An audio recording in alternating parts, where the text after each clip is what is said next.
This massive solar project in California's Mojave Desert will one day provide 140,000 homes with clean energy, says NRG Energy President David Crane. Our generation of leadership can get the ball rolling in fighting against climate change so that the next generation, the people who are in their 20s and 30s today, can finish the job. That kind of action must be taken on a global scale, says Rajendra Pachauri, the Intergovernmental Panel on Climate Change chairman. If we really want to bring about a limitation of temperature increase to no more than 2 degrees Celsius, then this is the message that comes out very clearly from this report. The report says global greenhouse gas emissions must be cut by 40 to 70% by 2050 to avoid devastating effects from severe weather in a warmer world. But solutions are within reach, says Nathaniel Cohane of the Environmental Defense Fund, who spoke via Skype.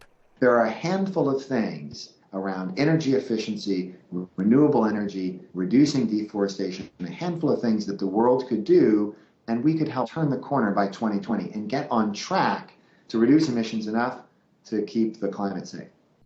Renewable sources account for 8.5% of the world energy output, and 20% if nuclear is added to the mix. However, Cohane says a gulf exists between international efforts and what needs to be done. When you look at the stats, the data in the report, it shows, for example, that coal has been growing faster than other sources. So we need to reverse that trend, and we do need to rapidly ramp up the sources of renewable power, the share of renewable power. The IPCC report finds that the longer the delay in controlling emissions, the greater the cost to public health and the environment.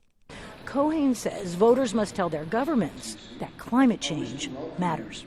If we do get that political will and if we can push in that direction, that we have the technologies to get started on this problem. We just need everybody to pitch in. The report says a window of opportunity remains for the world community to act.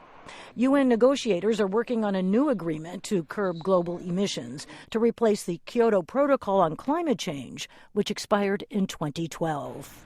Rosanne Skirble, VOA News, Washington.